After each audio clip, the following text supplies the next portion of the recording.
조희대 대법원장이 대법관 후보를 서면으로 제청한 걸 놓고 대한민국 헌정사 초유의 사태라는 청와대의 격앙된 반응 전해드렸는데요. 하지만 청와대는 아직 이 사안에 어떻게 응할지 결론짓지 못하고 있습니다. 이승환 기자입니다.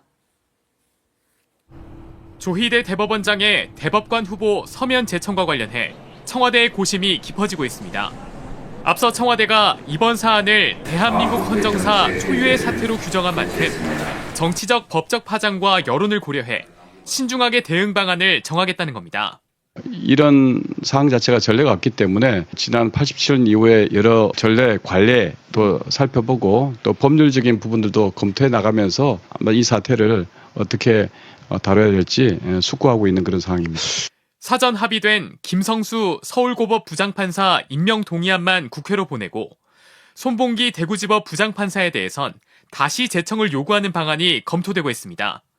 두 후보자 임명 동의안을 모두 국회로 보내 판단을 맡길 수도 있지만 이럴 경우 조 대법원장의 제청에 동의한다는 오해를 살 수 있습니다.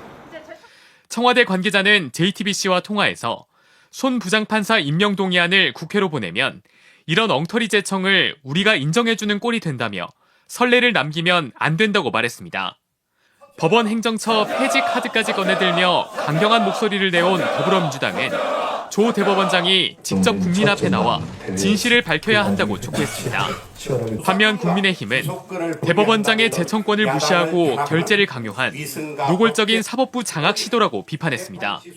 민주당이 말하는 대통령의 임명권이 대통령이 고르고 대법원장은 도장만 찍으라는 것이라면 그것은 임명권이 아니라 대통령의 사법부 인사 독점이고 국회 법사위는 오는 31일 이번 사안과 관련한 현안 질의를 개최합니다. 조 대법원장을 출석시키는 안건이 의결됐지만 조 대법원장은 앞선 증인 채택 때도 국회에 나오지 않았습니다. 이제는 뭐 아예 희대 대법관 이렇게 얘기가 나오고 있습니다. 조희대 대법원장 관련된 이야기인데, 그러니까 대법관 제청을 서면으로 하고 일방적으로 했다라는 부분에 대해서 청와대가 바로 입장을 내진 않고요. 한 이틀 만에 공식 입장을 냈습니다. 대한민국 헌정사 초유의 유례없는 일방 통보다. 다른 관례와 법률 충분히 검토하겠다. 이런 입장을 냈는데 바로 입장이 안 나오고 하루 이틀 있다가 나온 것도 그렇고 또 이런 입장을 낸 부분에 대해서 어떻게 보시는지, 이게 법조인들이 보시기에는 좀 더 좀 특별하지 않을까 싶기도 하고요. 그러니까 대단히 이례적인 상황을 대법원이 만들었고 정확하게는 조희대 대법원장이 만든 거고요. 예. 거기에 대해선 단 한 번도 서면 통보는 없었다는 거 아닙니까? 헌법에 대법원장이 제청하고 임명은 대통령이 하는 예. 거예요. 임명권자를 예우하고 사법부의 의견도 다 반영하기 위해서 만나고 조율하고 대면해가지고 결과를 냈었는데 그 절차를 무로 돌리면서 사실상 던지는 이 이례적인 행태. 이게 외부에서 민주당만 비판하는가요? 아니요. 법원 내부에서도 왜 이러지? 이렇게 할 거였으면 지금까지 그러면 왜 이렇게 지연을 했던 거야? 예. 이거 무슨 의도가 있는 거야? 왜 내부 구성원들의 의중과는 다르게 이 대법원의 수장이 가는 거야? 라는 물음표를 던지면서 여기까지 왔기 때문에 정치적인 무구한 해석을 낳는 거예요. 이거 구성을 자기 입맛대로 하려고 했나? 코드 인사하려고 했던 의도인가? 이거 자기 임기도 얼마 안 남은 상황 속에서 이거 무슨 행태인 거지? 여기에 대해서 이제 해명해야 되겠죠. 그래요. 그 노영희 변호사는 어떻게 보십니까? 이게 노경필 법원행정처장이 국회에 나와서 면담 기회가 없었다 뭐 이런 언급을 했었는데 또 그것도 아니다라는 거 아니에요? 저는 이거 세 가지가 일단 이번에 조희대 대법원장의 태도가 문제라고 생각합니다. 첫 번째 우선 후보의 문제입니다. 우선 김성수 부장에 대해서는 이흥구 대법관 후임으로 이제 하는 건데 별로 시간도 많이 안 됐고, 그다음에 논의도 충분히 됐고, 그다음에 실제 이 김성수 부장의 이 성향이나 이런 걸로 봐가지고는 이흥구라고 하는 사람의 후임으로 그 성향으로 이제 맞는 분이어서 그거는 문제가 안 되는데요. 그렇죠. 손봉기 부장이 문제가 됩니다. 예. 왜냐하면 이게 지금 7개월 정도 있다가 갑자기 전 대법관의 후임이니까. 그런데다가 지금 원래 청와대 픽은 여성 대법관으로 그다음에 좀 진보적인 성향의 여성 대법관을 해달라는 얘기였어요.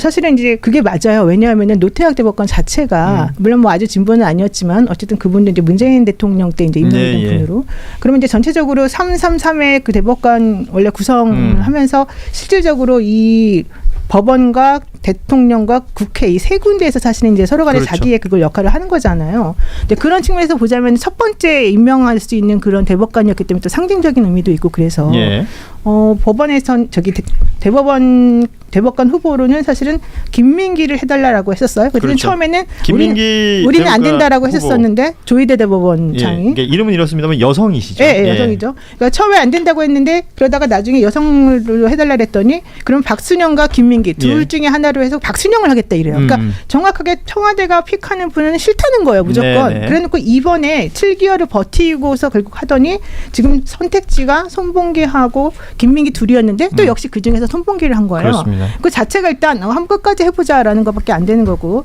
두 번째는 타이밍이죠.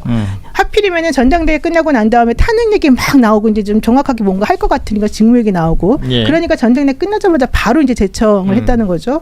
그 다음에 재청의 방식이 그 동안에는 이게 형식적으로 그냥 대통령하고 대면 이게 아닙니다. 상호간에 어느 정도 이제 합의를 이루는 방식으로 대통령 무조건 뭐 네가 올리면 무조건 내가 쌓이면 할게 이게 아니기 때문에.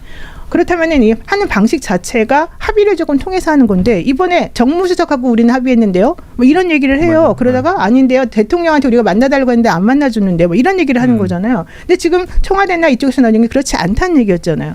그럼 전체적으로 후보를 그 후보의 문제, 그 다음에 재청하는 방식의 문제, 그 다음에 시기의 문제가 전부 다 이상하게 된 거죠. 이거는 사실은 약간 목리죠. 기본적으로. 예, 저는 그래서 이 부분과 관련해 가지고는 분명하게 왜 이런 식으로 했는지. 게다가 지금 서영교 위원장이 정확히 얘기한 바에 따르면 처음에 그 노태학 대법관 후임으로 얘기된 4명에게 전화를 걸어가지고 너 맞아요. 후보 사퇴할래? 네, 그러니까 물론 직접적으로 후보 사퇴 이런 얘기는 안 했지만 우리가 후보 추천을 다시 꾸리려고 한다. 이 얘기는 다 없애고 다시 시작할 거니까 일단은 사퇴해달라 이런 얘기거든요. 그러니까 이거 자체가 사실 있을 수 없는 일이잖아요. 사실 국회에서 나온 그 이야기는 일종의 자백처럼 보이기도 했단 말이죠. 이 노경필 법원행정처장이 그게 문제가 될 거라는 생각을 안 하고 얘기했으면 그게 더 이상한 거잖아요. 사실은 그 법에 있는 것을 법을 어기겠다는 얘기 아닙니까? 그러니까 직권남용 얘기도 나오고. 여기에 지금 여권 법사위원들이 기자회견을 열었습니다. 희대의 이중잣대다. 그러니까 왜냐하면 윤석열 때 조희대는 어땠는가. 그때 후보 추천부터 재청까지 걸린 시간이 딱 보니까 평균 11일이었다는 겁니다.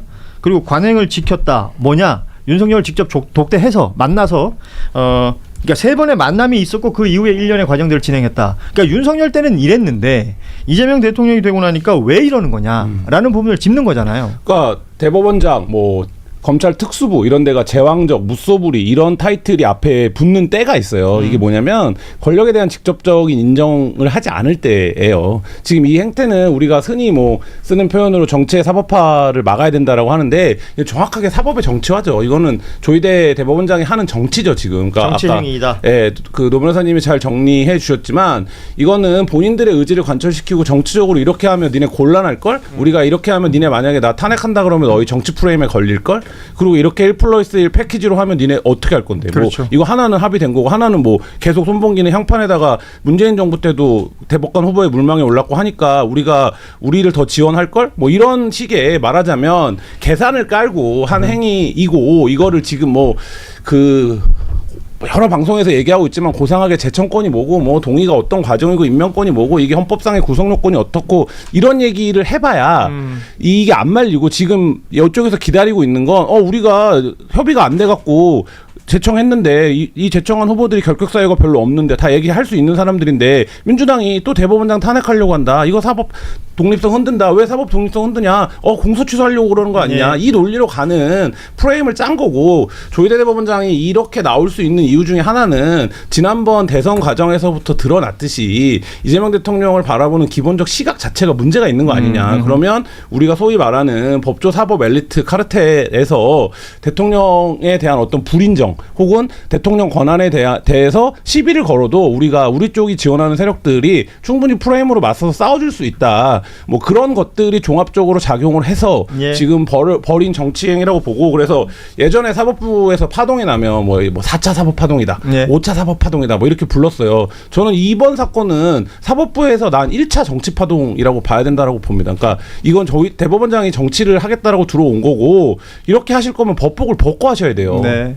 저는 이거 하나만 꼭 예. 말하고 싶어요. 지금 아까 제가 타이밍 얘기하면서 전당대회에서 뭐 탄핵 얘기하니까 했다고 했지만 사실 그거보다 더 중요한 타이밍적 요소가 있어요. 뭐냐, 첫 번째 대통령에 대한 여론조사 그 국정 지지율이 매우 떨어지고 예, 있는 예. 상황이었고 또 하나는 민주당과 대통령을 지지하던 진보 세력 내에서 서로 분열이 일어나가지고 대통령에 대한 공격이 시작이 됐었었고 예. 그 공격을 하는 주체가 매우 굳건하고 매우 힘이 센 집단이었는데 그 집단의 공격 내용이 하필이면 국민의힘이나 저 야당 쪽에서 계속 보수 쪽에서 계속해서 주장해오던 내용하고 궤를 같이 한다는 바로 이 타임인 거예요. 이게 되게 치사하고 이게 현실적으로 어떤 식으로 해도 아까 이제 김한 기자가 말한 것처럼 너네들이 지금 이렇게 지금 하고 있지 니네들이 상당히 불리할 텐데 이거 해봤자 우리가 여론전에서 이제 이길 텐데 니네들 주장하는 그 내용 받아줄 사람 없을 텐데 이걸 지금 우리들에게 좀 약간 실력 발휘, 실력 행사 이렇게 하는 거라고 저는 봐요. 그러니까 말하자면 이제 저열한 정치 행위다. 이런 평가들도 지금 나오고 있는 것이고요. 그 오늘 변호사 두 분이 계시니까 노병필 이 처장이 얘기했던 그러니까 대법원장의 재청권과 대통령의 임명권이 동등한 권리다. 라는 주장에 대해서는 어떻게 답을 주시겠습니까? 대단히 무도하다는 생각이 들고요. 무도하다. 그럼 재청했으니까 그럼 임명 다른 사람 하면 아무 말 안 할 건가요? 재청권 따로 임명권 따로가 아니잖아요. 재청을 받아서 임명을 하는 구조잖아요. 심지어 헌법에 규정된.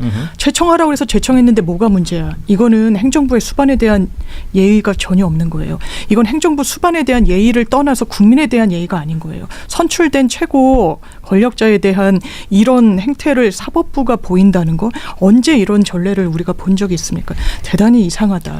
근데 이게 두 가지 측면에서 다 짚어야 되는데 하나는 법대로구나. 재청권이 있으시구나. 우리 임명권이 있고 그 동의권도 있고 그러면 저는 그 절차에 맞춰서 법대로 해줘야 된다고 봅니다. 그러니까 지금 뭐 한 번도 대통령이 재청된 후보를 거부한 적이 없다. 뭐 이런 얘기 재청 거부권이 있는 거니 없는 거니 이런 얘기하는데 그거 보면 판단 받아야 돼요. 이 시비를 건 건 이 도발을 한 건 대법원이에요. 그러면 누구는 재청하고 누구는 재청 안 하는데 그럼 이쪽에서 하겠죠. 이거 위헌이다. 재청 거부권은 없다. 그럼 그거에 대한 심판 받아야 돼요. 그 재청 거부권 없다고 하면 보내면 돼요. 그러면 국회에서 논의하면 돼요. 아니면 대통령이 그럼에도 불구하고 국가 질서와 통치 안정성을 위해서 국회로 보내 2명을 다. 그러면 강하게 비토 의견을 달아야 돼요. 그러니까 우리는 이렇게 생각한다. 이 재청은 헌법적 절차를 무시한 거고 한 건데 국정 안정성을 위해서 어쩔 수 없이 보내는데 그래서 인사청문을 할 때 개인에 대한 청문뿐만 아니라 이 과정과 절차에 대한 심판도 같이 판단도 국회가 해줬으면 좋겠다. 그리고 미비점이 있다면 그거에 대한 개선을 해야 된다. 이런 의견을 달아서 보내야 되고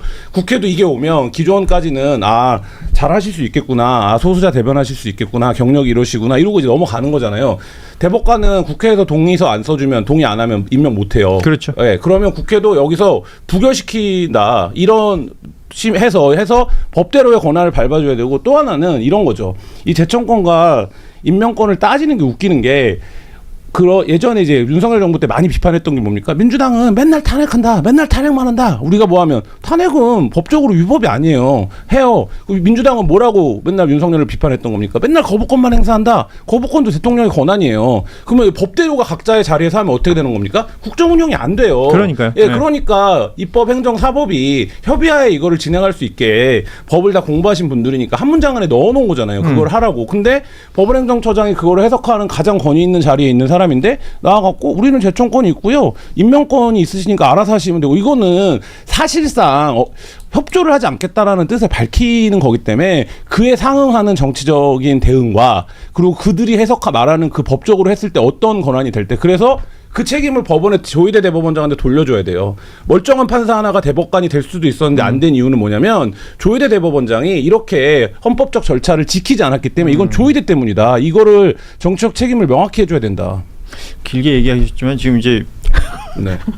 얘기하지 말까요 이제? 아니 개기고 있다는 거 아니에요? 네? 개기고 있다. 정리하면. 네. 그러니까 정치 행위. 그렇죠. 예, 그리고 이 개김, 이 근원이 무엇이냐? 그리고 사실은 국민들 입장에서 보자면 국민들이 누구나 평등하게 재판을 받을 권리가 있다라고 봤을 때 대법원장이 대법관을 임명할 수 없게끔 이렇게 시간을 끌어버린 이 행위, 그러니까 이 부분에 대해서 어제도 저희가 얘기를 했지만 국민이 선출한 권력이 아닌 이 사법부에서 정치 행위를 이렇게 하고 있는 모습을 그냥 둘 것이냐. 그러다 보니 탄핵 이야기가 또 나오는 거 아니겠어요? 네. 그러면 이 탄핵에 대해서도 굉장히 신중한 자세로 접근하는 것 같아요. 민주당 의원들도. 네. 뭐 물론 탄핵안도 만들고 뭐 이제 새로운 이제 신임 당 대표도 탄핵 관련된 언급이 있었습니다만 향후에 어떻게 정리가 돼야 됩니까? 이렇게 되면 예전 같으면 내가 길게 말해서 다 정리했는데. 어떻게 해야 된다. 아니 예전 같으면 대법원장이 사퇴했었잖아요. 이 정도면. 사퇴해야죠. 이 정도면 사퇴해야죠. 안 하겠죠.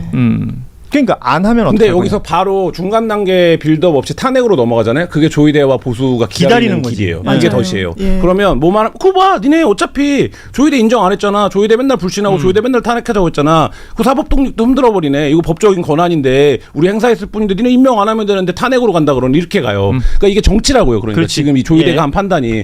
그러니까 민주당도 뭐 이제 김민석 대표도 그 얘기를 했는데 사퇴하라라고 현수막을 바꾸라라고 지시를 한 거잖아요. 그러니까 탄핵으로 궁극적으로 갈 수밖에 없을지도 모르겠어요. 근데 탄핵은 어쨌든 헌법과 법률상 위반 소지가 명확하게 있어야 되는 건데 지금 그렇지 않다라고 주장하고 있는데도 탄핵을 가면 프레임에 갇히게 돼요. 그러니까 예. 그거 말고 중간 과정에 빌드업이 있어야 된다. 그러니까 저는 이게 되게 아까 타이밍 한 번 더 강조해야 될 타이밍 얘기가 또 하나가 있는데 사실은 이 대법원장이 그동안에 후임 대법관에 대한 제청을 안 하고 있다가 요즘에 갑자기 한 달 사이에 바뀐 게 있어요. 예. 그게 바로 김건희에 대한 전원합의체 판결, 그렇습니다. 예. 윤석열에 대한 전원합의체 판결, 예. 그다음에 한덕수에 대한 전원합의체 판결, 뭐 누구에 대한 이게 전체적으로 지금 다 거기 올라가 있거든요. 타이밍상.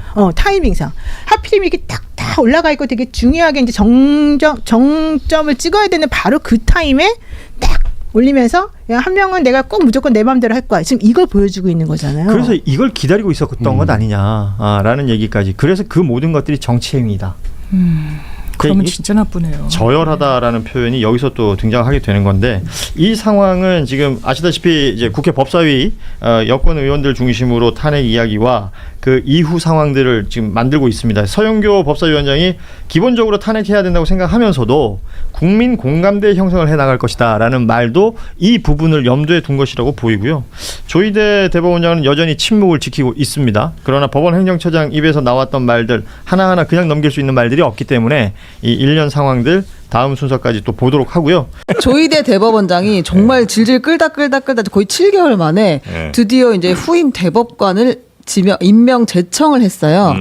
앞서서 노태학 전 대법관, 3월에 나간 노태학 대법관 후임으로 손봉기 판사를 지명을 했고, 그리고 이흥구 대법관의 후임으로 김성수 판사를 제청을 했습니다. 보통 새 인물들이 이렇게 나오면 이제 성향이 어떻다 이런 얘기들이 이제 많이 따라 나오잖아요. 그렇습니다. 어떤 분들이라고 혹시 좀 나오고 있습니까? 이 손봉기 선생님은 향판 중에 향판이더라고요. 근데 이거 아마 저보다 서정원 변호사님 더 잘 아실 것 같은데 그냥 이력 전체가 그 대구 지역을 크게 벗어나지 않은 이력을 갖고 있어요. 네, 그래서 거기서 오랫동안 이제 판사를 한 사람이고 그리고 이제 김성수 부장판사는 아마 이제 크게 이 양쪽 청와대나 조희대 대법원장 다 별로 불만이 없는 그냥 대법관으로 하면 적절할 만한 그런 분이었던 것 보통 이제 같습니다. 뭐 진보 성향이다, 뭐 보수 성향이다 이런 게 또 분석되잖아요. 혹시 좀 파악이 되셨습니까? 그렇죠. 저는 이제 그 조희대의 승리다 이렇게 벌써 조희대 방송을 승리예요? 왜냐하면 이게 그 아니 뭐 원래 노태학이 1월달 나가고요. 청와대에서는 이제 그 김민기를 계속 추천하라고 저는 압력연 걸로 다 알려져 있습니다.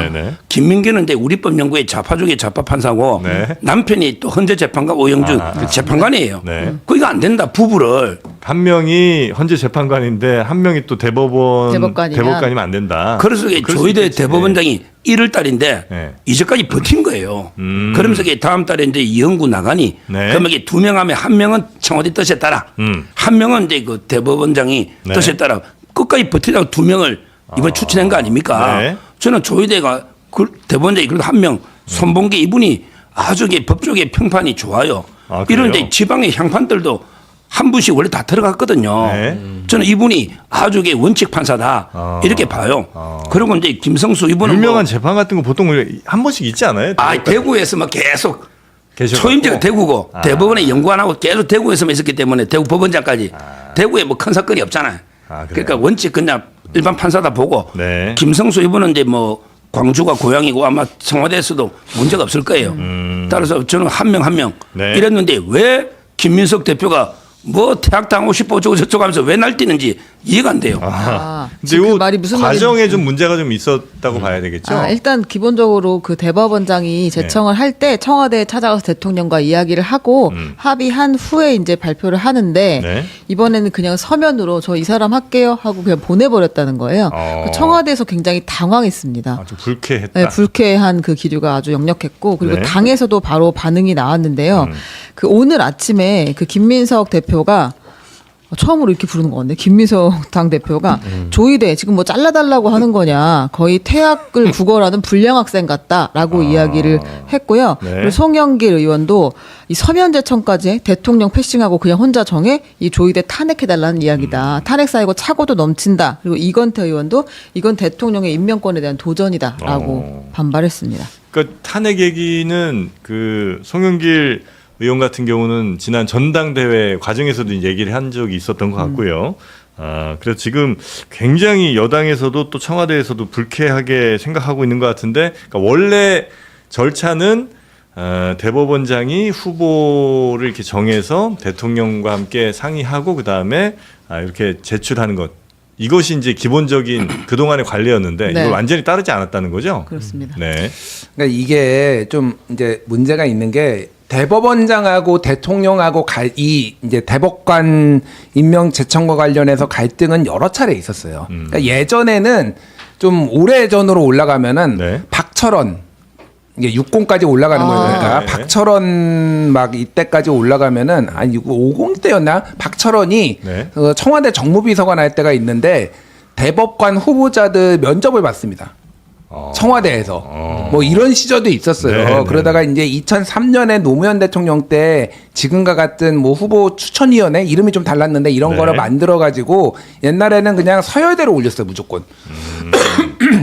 근데 서열대로 올리면은 너무 똑같은 사람들이 계속 올라간다. 그러니까 이 배려를 소위 말해서 이제 다양한 사람들을 올려라. 그래서 대법관 후보자 추천위원회도 만들고 막 이렇게 왔는데 기본적으로 이렇게 조율을 해왔단 말이에요. 근데 갈등이 기본적으로 있었던 게 뭐냐면은 네. 대법원장은 임기가 6년, 대통령은 5년이면은 필연적으로 두 개의 정권의 대법원장은 임기가 걸칠 수밖에 없어요. 어디가 더 많이 걸치냐. 예를 들면은 이용훈 대법원장은 노무현 대통령이 임명을 했는데 실제 자기의 임기는 이명박 대통령하고 더 많이 했어요. 그런데 이용훈 대법원장이 네. 악연이 있었던 게 뭐냐면은 정치인 국회의원 이명박의 정치자금법을 파기환송해서 유죄 취지로 파기환송해가지고 예. 이명박 의원이 날라갔어요. 그것 때문에. 날 죽인 사람. 날 죽인 사람이 근데 대법원장으로 앉아 있는 거야. 네. 얼마나 싫겠어. 그래서 똑같이 대법관 이 임명제청 문제를 가지고 한 보름 동안 약간 신경전이 있었어요. 그랬다가 이제 뭐 사실상 굴복하고 뭐 이런 과정이 있었단 말이에요. 그래서 청와대랑 어쨌든 조율을 안 한 적이 한 번도 없었다. 근데 지금 이 개월 어떻게 봐야 되냐면은 아까 그 서정 변호사님이 얘기했듯이 처음에 노태학이 이제 3월 3일 날 퇴임했고 1월 달에 그 후보 추천위원 만들었을 때 네. 갈등이 있었어요. 누구를 하느냐를 가지고 이견이 좁혀지지가 않은 상황이었고 네. 대법원하고 이미 청와대하고는 갈등이 그 전에 있었고 이미 그런 상황에서 내가 보기에는 이게 조이대가 머리를 쓴 게 뭐냐면은 네. 그러면은 두 명이 될 때까지 기다렸다가 네. 한 명은 청와대 당신들이 원하는 사람하고 한 명은 내가 원하는 사람하고 이렇게 하겠다라고 5개월을 끈 거예요. 나름 작전을 짠 거네. 제가 보기에는 그래. 이건 예. 제 해석인데 조이대의 입장에서 보면은 예. 한 명만 해서 이거에 소위 말해서 빠꾸 맞으면 안 되니까 예. 둘을 같이 올리면서 우리 타협하자 이런 식으로 이제 간 것 같아요. 근데 우리나라 역사상 대법관이 5개월이 공석인 적은 한 번도 없고요. 한 달도 없어요, 심지어. 그래요? 2주 정도가 최고예요, 그러니까. 이거는 유례가 없을 정도로 조이대가 잔머리를 썼다, 제가 보기에는. 이게 만약에 조율이 안 되면요, 이게 법으로 정해진 건 아니니까 네. 본인이 그냥 하고 그거 반려되면은 만약에 정치적 책임을 지면 되는 거예요. 근데 대법원 자체를 자기가 정치적인 조직으로 만들어 놓고 이런 대법관이 비는 사태를 네. 조이대가 만들어 버렸다. 저는 그렇다고 뭐 조이대를 탄핵해야 된다는 얘기는 아닌데 이런 식으로 만들어 버린 게 조이대예요. 그러니까 네. 상당히 문제가 많다 이거는. 네. 이거 진짜 커질 것 같아요. 청와대 쪽에서 아주 불쾌해하고 있는 것 같고, 이제 조희대 대법원장이 이제 청와대랑 전면전을 거의 시도한 거에 다름없습니다. 이게 사실 대법관 임명이 그동안 좀 회색지대 영역인 건 맞아요. 네. 왜냐하면 어느 나라나 이렇게 대법관 임명을 대법원장이 거의 재청권을 독점하는 경우가 거의 없답니다. 근데 우리나라가 이렇게 된 게 약간 민주적 정당성의 논쟁이 늘 있더라고요. 근데 보통은 다른 나라는 의회나 행정부에서 좀 분담해서 이렇게 한다고 하는데 선출된 권력에 의해서 컨트롤이 되도록 네. 그런 이제 논란이 늘 있는 건데 그렇기 때문에 이걸 이제 사전 협의나 대면 협의 이번에 또 했어야 됐다는 그런 걸로 풀었대요. 네. 그래서 근데 문재인 정부에서 사실 노태학 그 대법관이 보수 성향이잖아요. 근데 김명수 대법원장이 청와대 들어가서 소위 쇼당을 본 겁니다. 이것도. 그러니까 내부에서 내가 이 보수 성향 대법관 임명해야 내가 면이 선다. 그러니까 문재인 대통령이 오케이. 그럽시다. 이렇게 해서 된 사례인 거고. 그러니까 일종의 좀 제도적 그 회색지대가 있는 거고 네. 이걸 협의로 풀어왔던 건데 이제 그런 관습 같은 게 다 안 통하는 거예요. 이제 완전 전면전을 해야 되는 상황인 거고. 그러니까 근데 이런 상황에서 조희대 대법관이 거의 승부수를 세게 던진 거고 사실 새 지도부가 지금 여당에 선출이 됐는데 또 조희대 탄핵 이 얘기하면 좀 몇 달 갈 겁니다. 그런 식으로 약간 분탕 친 느낌도 있습니다. 여당이 어찌할 수 없을 것이다라는 판단하에 이런 수를 던졌다는 말씀이신 것 같고요. 오늘 아침에 보면 진짜 일제히 탄핵 이야기를 해요. 이제 안 할 수 없는 상황이 된 것 같아요. 민주당 입장에서는 이 얘기를 안 꺼내고 그냥 받아들일 수는 없다. 네. 근데 지금 공은 청와대로 일단 넘어간 상태이기 때문에 네. 어떤 선택을 할지가 되게 주목이 되는. 그러니까 이게 이제 좀 두 가지 가능성이 있는 것 같아요. 하나는 우리나라에서 한 번도 있지 않았는데 임명 제청안을 반려하는 거예요. 청와대에서 대통령이. 그러니까 임명 제청을 해주십시오라고 임명을 하면은 임명을 한 다음에 그거를 이제 동의를 국회에 구해가지고 되는 건데 결국은 인사권자는 대통령이에요. 동의를 구한다고 하더라도 이거는 그러니까 인사권자를 존중하는 건데 한 번도 그런 일은 없었는데 이거 아닌데 다시 해와라고 하는 경우가 대한민국에 한 번도 없었지만 그 가능성도 배제할 수 없는데 그 모든 정치적 부담은 조희대 대법원장도 지지만은 청와대도 지게 되는 거예요. 이거는 이제 전면전이 가는 거고 또 하나는 이거를 국회에서 동의를 안 해주는 거예요. 민주당이 다수당이니까 대통령은 넘기고 그러면 해주십시오. 그냥 이게 자동 패싱해서 가면은 여기에서 이거 안 돼라고 해서 민주당과 대법원이 싸우는 이 모양새. 근데 이거는 이제 뭐 탄핵 얘기 나오고 뭐 탄핵이 가능하겠냐만 이걸로 저는 헌재 가도 탄핵 다시 기각될 거라고 보는데 어쨌든 이제 정치적으로 그렇게 이제 대립각이 되는 거 하나 어떤 거를 선택할지는 잘 모르겠어요 지금. 네. 뭐 저희 보수 입장에서는 이게 탄핵해주면 불감청 고소원입니다. 우리 저는 이게 탄핵을 제가 주장해서요. 이재명 대통령 재판 중단한 게 저는 탄핵 사유로 봅니다. 그러니까 국민의힘에서 같이 탄핵하자. 아니 대통령 재판을 왜 근거도 없이 중단했냐. 직무유기 아니냐. 이것까지 포함해서 탄핵하면 어떻게 되느냐. 조희대가 전합의체 거기에 그 재판장이 돼요. 그러면 이게 그 헌재로 가면 재판이 올 수도 없답니다. 그렇죠. 재판이 전합의체가. 자 그러면 이게 내란 소위 계엄 사건이 전부 전합의체가 있죠. 병합돼 있어요. 한덕수하고 이상민 장관.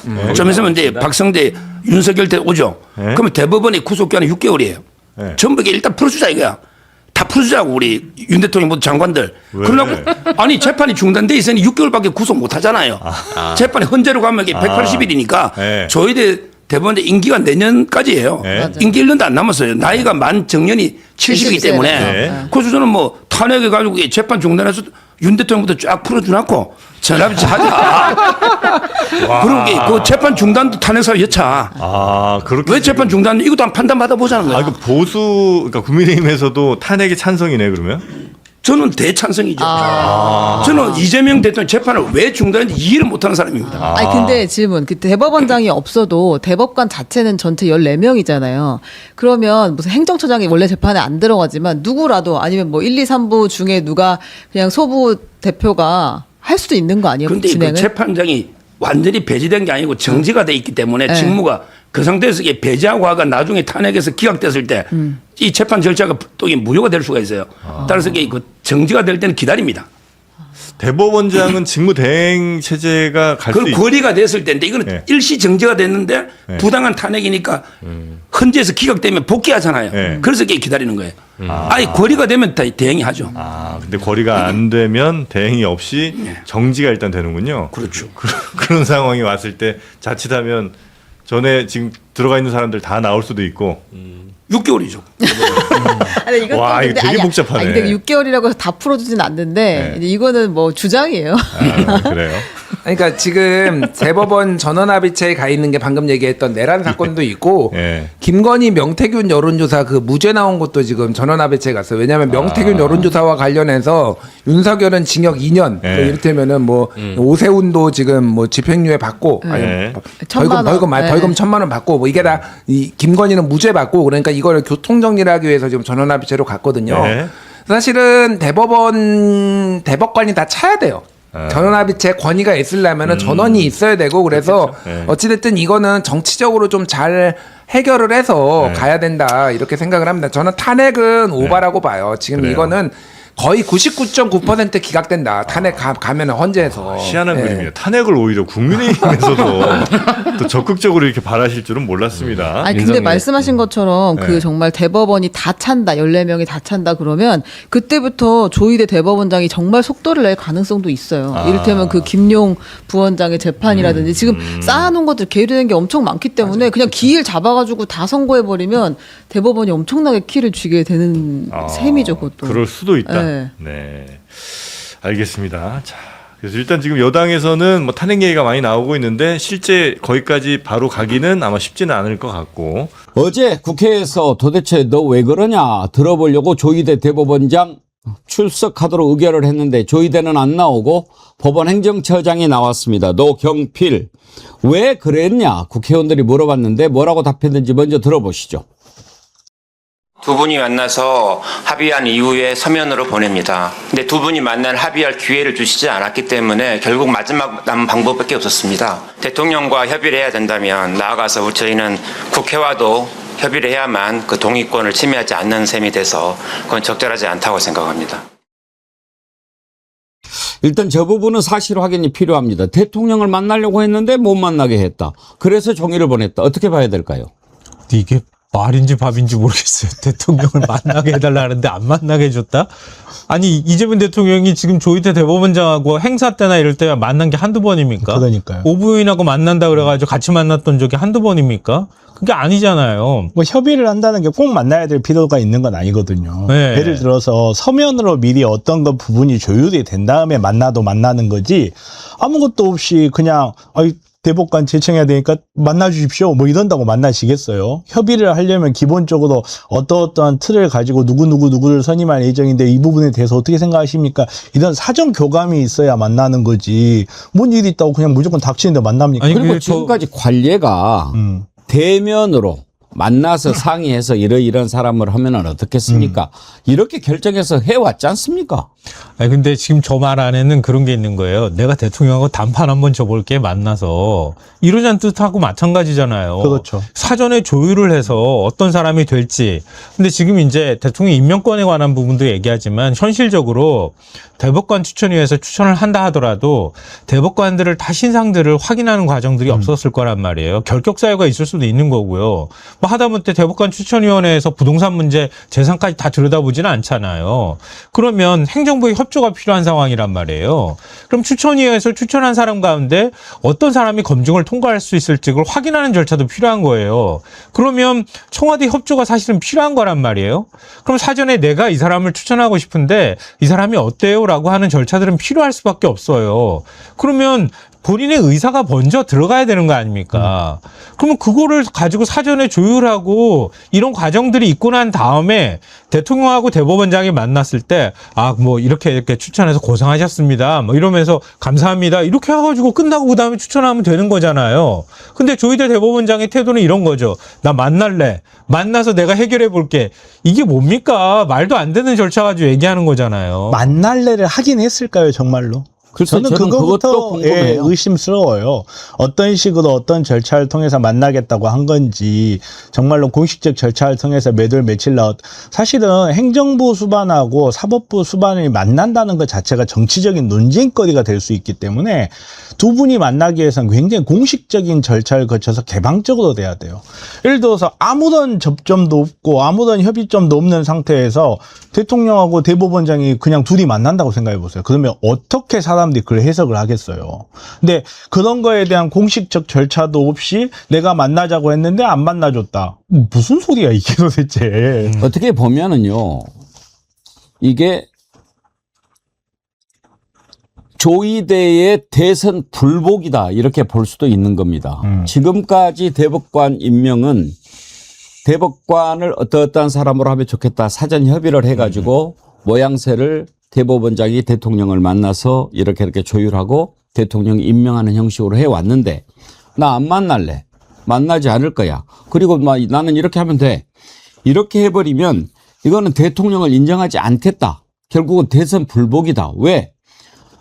조이대자가 어떻게 했습니까? 대통령을 어떻게 해서든지 안 되게 하기 위해서 이미 민주당의 대선 후보로 결정이 된 사람을 대선 후보를 날려버리기 위해서 유죄 취지로 파기환송을 했던지 아닙니까?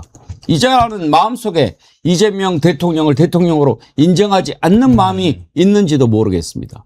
어제 국회에 노경필 법원행정처장 나와가지고 너 왜 그랬어? 그러니까 이제 만날 기회를 안 줬다라고 하는데 대법원장의 재청권 운운합니다. 자, 재청에 대해서 한번 생각을 해봅시다. 지금 대법원이 얘기하는 재청은 그거 한번 띄워봐 주십시오. 헌법 104조 2항에 보면 대법관은 대법원장의 재청으로 국회의 동의를 얻어 대통령이 임명한다. 이렇게 돼 있습니다. 그러니까 아니 대법원장이 재청해서 대통령 임명하니까 우리는 대법원장의 재청권을 행사한 거다. 재청하니까 받으려면 받고 말라면 마세요. 우리는 우리 권한 행사하는 겁니다. 이러는 거예요. 저걸 잘 봐야 되는 게 재청이라는 게 내가 지명하는 게 아닙니다. 재청하는 거예요. 이 사람 어떻습니까? 이 재청권이요. 하나 더 보십시다. 국무총리한테도 재청권이 있습니다. 그거는 헌법 87조에 있어요. 국무위원은 국무총리의 재청으로 대통령이 임명한다. 그러면 지금 조이대의 논리를 그대로 따른다고 한다면 한성수 국무총리가 장관은요. 이런 사람 하세요. 그렇게 하면 대통령이 네 알겠습니다 하고 임명장을 줘야 된다는 얘기입니까? 이게 무슨 말도 안 되는 소리입니까? 정필석 변호사님 재청이 뭡니까? 말 그대로 청한다는 거죠. 구한다, 청한다. 법률 용어로 따지면 법률 용어로 이제 보통 이제 재판을 걸 때 청구 취지라는 말을 많이 하거든요. 법원한테 청해서 구한다 이런 뜻이에요. 말 그대로 재청이라는 것도 청한다는 거예요. 이렇게 해 주십사 하는 거고 거기에 대한 결정은 임명권자가 갖고 있는 거죠. 물론 이제 이 임명권을 형식적인 것으로 보아야 되느냐 말아야 되느냐 이런 부분에 대한 논란이 사실은 작년에 있었죠. 근데 이제 형식적으로 보는 건 보더라도 그 전에 국회의 동의라는 필수적 절차가 있기 때문에 재청을 하기 전에 대통령과 미리 협의를 하는 절차를 거쳤던 거예요. 왜냐하면 결국은 재청을 해서 청문회 등을 통과하고 국회의 동의를 구하고 이 모든 과정이 말씀하신 것처럼 행정부의 협조가 없이는 불가능한 거거든요. 그러다 보니까 이런 절차들을 만들어 놓은 거고 이게 이제 본인이 이제 이게 헌법적 권한이다라고 이야기를 하고 사실 이 헌법적 권한에 맞물려서 헌법적 관행이 있는 거거든요. 관행을 무시한다는 게 경우에 따라서는 이걸 이제 어떻게 판단해야 될지는 논란의 여지는 있지만 관행을 무시했다고 해서 자기의 행위가 적법하게 되는 건 또 아니에요. 항상. 근데 말 그대로 법 기술자답게 나는 법에 정해진 대로 했을 뿐이니까 나는 괜찮아 라는 말은 헌법재판소 가서 판사 앞에서 하십시오. 저는 진짜 그렇게 말하고 싶어요. 근데 이게 어제도 사실은 저도 그 관행이란 말을 쓰는 거를 되게 불편하게 생각했는데요. 왜냐하면 이게 헌법 정신인 겁니다. 그러니까 사법부한테 독립적인 권한을 준 거잖아요. 그러니까 사법부의 독립성과 그리고 전문성을 존중하는 차원에서 사법부, 특히 대법원장이 대법관들을 제청할 수 있도록 하게 만들어 놓은 거예요. 그런데 대법관이 그러면은 자기 마음대로 대법원장이 자기 마음대로 대법관을 임명할 수 있잖아요. 그래서 내부적인 견제 장치로 둔 게 그 대법관 후보 추천위원회를 둬서 외부 그 전문가들까지 포함해서 대법관들을 추천하도록 만든 거고요.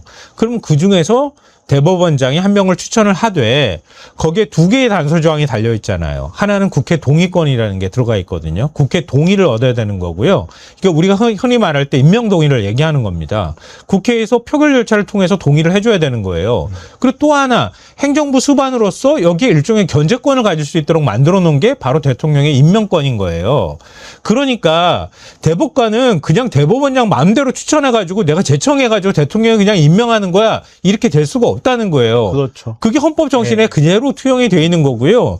우리가 그 내란 때 많은 분들이 보셨던 것처럼 헌법재판관이 있는데 헌법재판관의 경우에는 권력 균형이나 이런 부분들을 굉장히 중시한 자리잖아요. 헌법재판소라는 게 그런 역할이니까. 그래서 9명의 재판관 가운데 333으로 대법원장 추천, 그 다음에 국회 선출, 그리고 대통령이 지명해가지고 하는 자리 333이고 거기에 대통령이 최종 임명한다고 하는 건 형식적 임명 절차를 의미하는 거예요.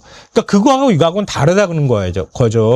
그러니까 그때 우리가 논란이 됐을 때 국회에서 다 선출한 사람을 왜 대통령이 그 당시 한덕수 국무총리가 임명을 안 하고 거부했던 거잖아요. 그래서 위헌 논란이 생겼던 거거든요. 그러니까 지금 대법원장이 대법관 추천하는 거는 제청으로 그냥 끝나는 게 아니라 대통령이 일종의 견제권을 행사하도록 만들어졌기 때문에 사전 협의를 관행이라는 의미로 얘기하는 겁니다. 그러니까 이걸 누구보다 잘하는 조희대 대법원장이 이런 식으로 서면으로 나 제청했어 그리고 던져버리는 거는 말도 안 된다는 거예요. 이런 식으로 장난을 치는 것을 막기 위해서라도 헌법을 바꿔야 됩니다. 왜 이 제청이라고 하는 게 들어갔는지 어제 법사위에서 김용민 의원이 얘기를 했는데 여러분 이해에 도움이 되실 겁니다. 한번 들어보시죠. 자, 이 대법관 제청, 대법원장이 대법관 제청하는 거 언제 들어간지 아세요, 헌법에? 법원행정처장님. 잘 모릅니다. 모르시죠? 네. 이게 유신헌법에 들어갔어요. 대통령 박정희가 입법부, 사법부 다 자기 손에 쥐려고 그때 대법원장 자기가 마음대로 임명해놓고 이 대법원장이 모든 판사를 다 제청하게 만들었습니다. 모든 판사를 제청하고 대통령이 판사를 다 임명했어요. 볼까요, 이때? 그때 유신헌법 103조 2항입니다. 대법원장이 아닌 법관은 대법원장의 제청에 의해 대통령이 임명한다. 이게 착각하지 마세요. 사법부 독립 때문에 제청권이 들어간 게 아니라 사법부를 권력이 장악하기 위해서 제청권이 들어갔던 거. 이게 역사예요. 법원행정처장이 이 정도는 알고 와서 얘기하셔야지. 이것도 모르시고 왜 그러고 계십니까? 그리고 이게 현재 87년 헌법의 민주화 과정에서 국회의 동의권을 간신히 집어넣은 거예요, 이것은. 정필승 변호사님, 이제 왜 이렇게 생겼는가 하는 것 헌법에도 여러 가지가 이제 우리가 좀 살펴봐야 되지만 기본적으로 지금까지 해왔던 것을 안 하고 막 마음대로 해버린 것이 이상해서 불거졌지 않습니까? 그러면 왜 이렇게 됐느냐 하는 것을 따질 필요도 있지만 일단 말이 안 되는 짓을 해놓고 이제 와서 그건 대처 헌법에 이렇게 있니 어쩌니 하는 것 자체가 말장난이지 그게 뭡니까? 이건 말장난이죠 당연히. 지금 법이라는 거는 법이 지키는 거는 법적 안정성이에요. 법적 안정성이라는 거 그냥 한마디로 이야기하면 하던 대로 하자예요 사실은. 그래서 이제 법이 왜 불합리한가 이런 부분에 대해서 이야기가 나올 때 이런 게 나오는데 법에서 가장 중요시하는 원칙 중에 하나인 법적 안정성은 그냥 간단하게 인간들의 말로 하자면 하던 대로 하자예요. 이런 것들이 변화가 생긴다는 거는 그 전에 맥락이 있어야 돼요. 물론 이제 법이라는 게 어떤 걸 정해놓고 이대로만 하자라고 고집하는 건 아니거든요. 그러면 예를 들어서 사실 이게 방금 전에 김용민 의원님이 이야기를 했다시피 이 제청권에 대해서 헌법적 논란이 많았던 게 사실이에요. 아니 외국 같은 경우에 우리나라의 상권 분립에서 문제가 되는 것 중에 하나도 사실은 꼽히던 거예요. 왜 합의를 해야 되느냐 이런 부분에 대해서. 그래서 이제 정권에 따라서 이 합의라는 것을 악용을 하기도 하고 긍정적으로 이용을 하기도 하고 여러 가지 이제 역사적 맥락들이 좀 있긴 한데 근데 그 역사적 맥락들을 국민들이 전혀 모르는 상태잖아요. 근데 어느 날 갑자기 툭 튀어나와가지고 70년 아니지 27년 정도 됐죠. 27년 정도에 유지해 오던 이 관행을 하루아침에 바꾼다는 거는 그 자체로 위법하게 비춰질 여지가 굉장히 큽니다. 그리고 재청권이라는 게 말씀하셨다시피 대통령에게 제청한다, 이거 권력을 장악한다, 이런 뭐 역사적 맥락, 이런 부분들 법학자들은 이야기할 수 있죠. 저도 저 부분에 대해서 관심을 굉장히 많이 갖고 있기 때문에 사법부 독립이라는 취지에서 저는 솔직히 이번 기회에 그래? 제청했어? 가져와 뭐 해가지고 국회에서 정말 탈탈탈탈 털어버렸으면 좋겠어요. 판사들이 지금까지 어떻게 살아왔는지를. 근데 이제 그런 부분이 약간 좀 자제된 부분들이 있는데 지금 이제 이 조이대의 이 행위 때문에 사법부와 입법부와 행정부가 굉장히 심한 갈등 국면에 놓여버린 거예요. 그냥 저 행위 하나 때문에. 근데 그렇다고 해서 이제 조이대를 그다음에 이걸로 탄핵해야 되느냐 여기에 대한 의문들 많이 이야기하더라고요. 예, 탄핵해야 돼요. 예. 그게 헌법이 있는 이유예요. 법이 아니라 헌법이 있는 이유 그게. 자, 이제 두 가지를 따져봅시다. 조이대를 어떻게 해야 될 거냐 하는 거 하나. 그러면 이제 대법관들 임명하는 것은 어떻게 해야 될 거냐. 이 두 가지를 한번 얘기를 해볼 텐데 먼저 조이대에 대해서는 어제 김민석 대표가 강하게 비난하면서 너는 물러나는 게 맞다라고 얘기를 했는데 오늘 보니까 전국에 법치 파괴 조이대 물러나라 이런 현수막을 내걸도록 지금 지시를 했네요. 탄핵해야죠. 이건 좀 생각이 다를 수는 있긴 한데요. 일단 기본적으로 어제 김민석 당대표가 냈던 메시지는 일정하게 절제된 선에서 전 적절했다라고 생각하거든요. 그러니까 저도 그동안에 계속 얘기했던 게 조이대는 스스로 물러나는 게 맞다 이렇게 얘기를 했었고요. 그건 사법 쿠데타를 한 사람이나 다름이 없고 이제 사법부의 독립을 오히려 훼손한 사람이 대법원장으로 앉아 있는 거잖아요. 그러니까 그래서는 안 된다. 조이대는 스스로 물러나는 게 맞다라고 저도 보고요. 그러니까 이게 큰 틀 안에서 보면은 그동안에 사법부가 자기들 속에 갇혀가지고 오히려 대법원장이 자기의 어떤 제왕적 권력을 누려왔다는 걸 상징적으로 보여주는 장면이라고 보거든요. 그래서 뭐 독일이나 외국 같이 대법관들을 오히려 국회가 견제하고 선출하는 그런 권한을 주든가 어떤 방식으로든 사법개혁이 필요하다고 보는데 다만 이제 탄핵으로 넘어가는 거는 저는 조금 신중한 입장이에요. 왜냐하면 조이대라는 사람이 지금 이훈구 대법관 퇴임까지 맞춰서 2명을 동시에 제청을 할 때는 그 이후의 일까지 아마 충분히 검토했을 거라고 전 보거든요. 그러면 그러니까 이전에 1명을 제청을 할 때 사전 조율을 거치지 않은 상태에서 자기가 일방적으로 제청했을 때는 굉장히 아마 정치적으로 부담스러웠을 거예요. 또 하나 이재명 대통령에 대한 국민들의 지지나 신뢰가 굉장히 높은 상황에서 그렇게 했을 경우에는 오히려 사법부에 더 큰 역풍이 불 가능성이 높다고 아마 판단했을 거라고 보거든요. 근데 저는 이번에 굉장히 괘씸하다고 생각하는 건 이 대통령의 국정 지지가 많이 떨어진 상황인데다가 2명을 동시에 이런 방식으로 1명은 사전 협의하고 1명은 자기가 일방적으로 서면으로 제청해버리면 사유를 삼기가 굉장히 어려운 데다가 만약에 국회에서 탄핵 소치에 들어가면 헌법재판소에서 자기가 하지 않았다는 그 행위로만으로도 위헌이라고 판단하기 매우 어려울 거다. 결국 이 정국을 더 끌고 나가가지고 대통령한테 훨씬 더 큰 부담을 주고 거기에 따르는 국민적 반발이나 야당의 반발을 조성한 다음에 나중에 가서 탄핵이 부결됐을 경우에는 더 정치적으로 부담스럽게 만들 수 있다는 생각도 했을 것 같거든요. 그러니까 저는 그래서 국민적으로 지금 어제 오늘 언론 보도가 많이 바뀌었어요. 어제는 관행이라고 표현하는데 오늘은 이 관행도 지켜야 되는 거다. 대통령의 일종의 임명권도 하나의 견제할 수 있는 힘이다라고 하는 언론들이 상당히 많이 늘어났어요. 이런 것처럼 국민들한테 여론을 좀 조성하고 야당에서도 민주당에서도 사법부 내부에서도 이런 문제에 대한 인식을 공유하고 의견을 좀 적극적으로 내도록 하게 만든다거나 이런 절차들을 밟고 그런 절차들을 충분히 밟아가면서 국민들 여론을 만들어가는 과정들이 저는 매우 중요하다고 봅니다. 너무 정치적으로 부담스러운 상황은 현재까지 이 수준에는 탄핵을 곧바로 들어가거나 하는 거는 일단 단계적 접근 방법으로 좀 빌드업하는 과정이 좀 필요하다고 봐요. 그래요? 탄핵을 나는 해야 된다고 저는 생각하는데. 이제 탄핵을 해야 된다고 생각하는 이유가 말씀하신 거 저는 100% 동의하거든요. 지금 이제 지지율도 떨어진 것 같고 자기가 정치적으로 이익을 얻을 수 있는 상황이다라고 생각하고 이런 행동을 하는 것 같긴 한데 사람이 인간이 이렇게까지 해야 되나? 라는 순간에는 그 사람은 그렇게까지 하지 않으면 안 되는 상황이 있는 거예요. 그러니까 저는 우선은 조이대 탄핵에 대해서 그동안 사실은 충분히 오랫동안 숙고를 해왔고 조이대 같은 경우에 본인이 스스로 물러날 가능성이 제로예요. 지금 이제 임기가 얼마 남지 않았기 때문에. 내년 6월이면 끝나죠. 예. 임기가 얼마 남지 않았고 그리고 거의 제로에 가까운 데다가 저는 지금 일어나고 있는 사법부의 난맥상은 조이대가 갖고 있는 사법부 내에서의 위기를 보여준다고 생각해요. 예를 들어서 후보 대법관들에게 사퇴를 권유하는 이런 무리수를 법원이 썼다는 거는 정확하게 이야기하면 조이대 마음대로 사법부가 돌아가지 않는다는 뜻이에요.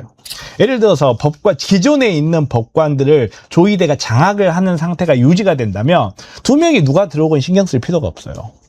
그 두 명이 자리가 채워지건 안 채워지건 누가 들어오건 안 들어오건 어차피 기존에 있던 지금 이제 7명인가가 윤석열 때 임명된 대법관인가 그럴 거예요. 그 사람들 사이에서라도 자기의 힘을 갖고 있다면 두 명이 누가 들어오건 나와 의견이 다르면 숫자도 누르면 되고 그렇지 않고 뭐 내가 장악을 하고 있는 상태면 누가 들어오고 내가 회유할 수 있어. 이런 자세가 될 텐데 정말 6개월 이상 대법관을 공석으로 놔둬서 사실 올공 사태도 이거랑 관계가 있는 거거든요. 그렇죠. 그런 무리수를 두면서도 계속 이렇게 돼 왔다는 거는 조이대 체제의 대법원이 조이대 중심으로 힘이 안 움직이고 있다는 뜻이에요. 그리고 지금 현재 상황에서 자기가 제어할 수 없는 어떤 사람들이 들어왔을 때 이 힘의 균형이 완전히 무너질 수 있다고 판단하기 때문에 정말 대법관 후보들한테 사퇴하라는 압력을 넣을 정도로 안 좋은 상황이라는 거거든요. 그거는 거꾸로 이야기하면 뭐냐? 탄핵 인용될 가능성이 제법 있다는 말입니다. 그거는. 예. 그리고 탄핵 재판이 시작되고 진행되는 과정에서 아마도 퇴임돼 버릴 수 있어요. 그리고 이렇게 6개월 넘도록 질질 뭉개다가 갑자기 정의한장 보낸 이유가 뭐겠습니까? 오랫동안 대법관 임명 제청을 안 하고 있으면은 그게 결국은 직무유기가 되고 이게 탄핵 사유가 된다는 걸 본인이 너무 잘 아는 거죠. 그러니까 본인이 지금 이제 와서 갑자기 이걸 하는 거는 사실은 이 전당대회 전후로 해가지고 조이대 탄핵에 대한 이야기들이 조금씩 나오기 시작했어요. 상당히 이제 그 지선 지나고 이러면서 조이대가 좀 잊혀져 있었는데 최근에 이제 김건희에 대한 그 전원합의체 회부부터 시작해가지고 사람들이 다시 이제 대법원이 어떻게 돌아가고 있고 조이대 어떻게 됐지? 여기에 이제 관심을 갖기 시작했거든요.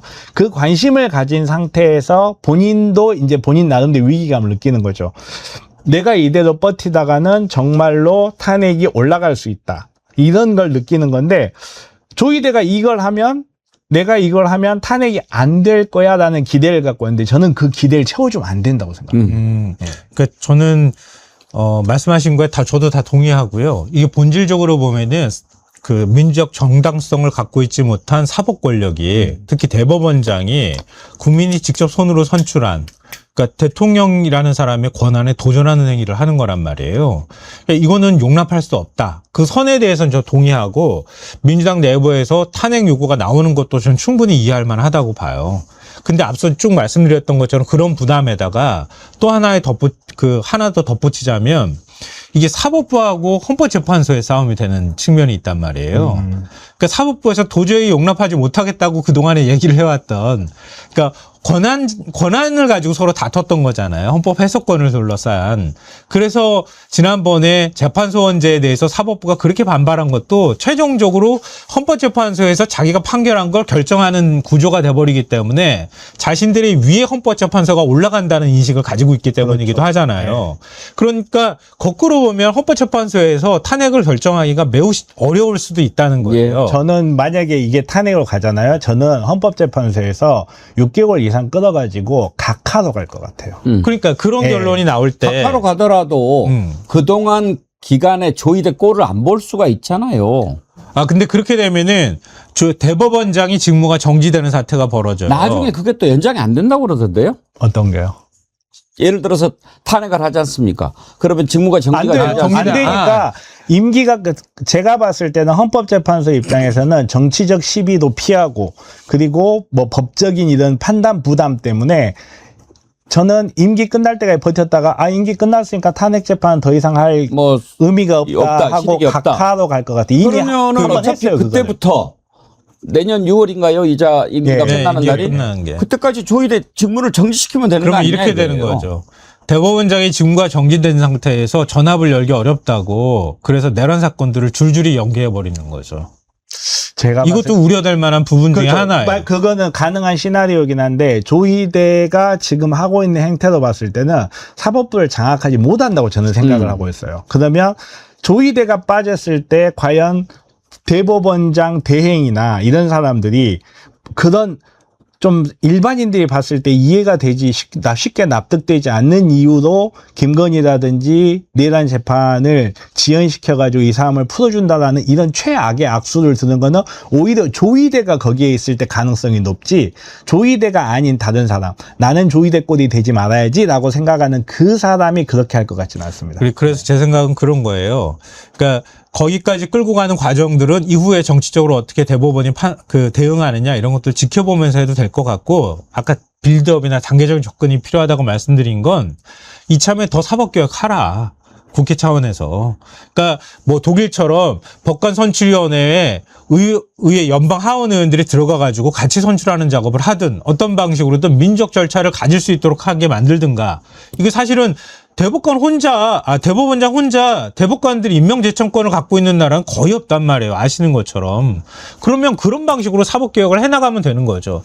제도적으로 그렇게 하면 제가 볼 때는 지난번에 대법관 증원을 26명까지 단계적으로 3년에 걸쳐서 2028년부터 하게 만들어 놓은 것도 어찌 보면 조의대 같은 대법원장이 나올 수 있다는 걸 확인했기 때문이기도 하거든요.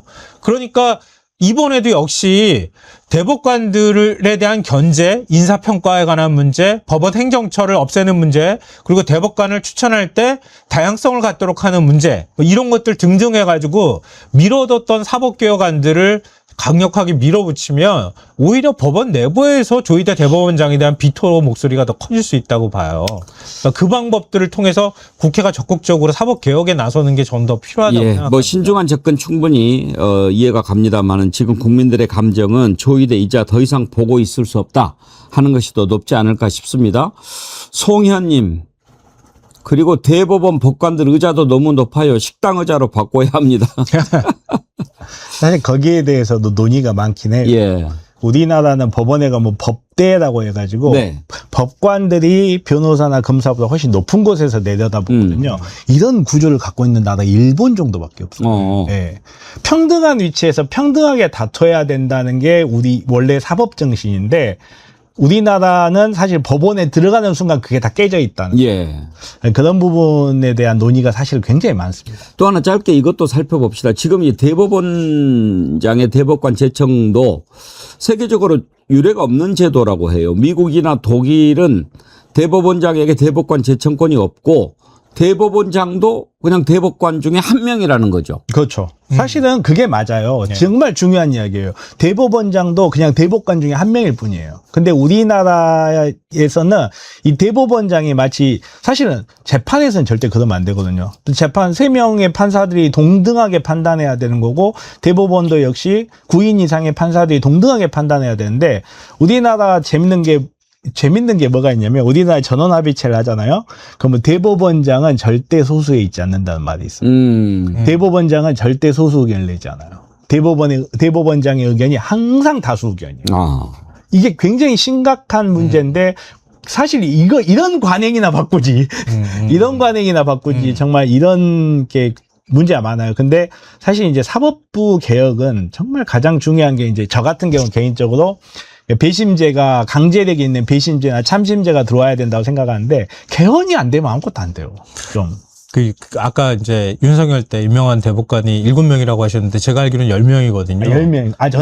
그러니까 그러면은 그 사람들을 조의대가 대부분 임명 제청을 한 사람들이잖아요. 그렇죠. 근데 조의대 뜻을 어떻게 거스르겠습니까? 그게 되게 웃기는 거였잖아요. 아니 사실은 그리고 거슬러야 되는데.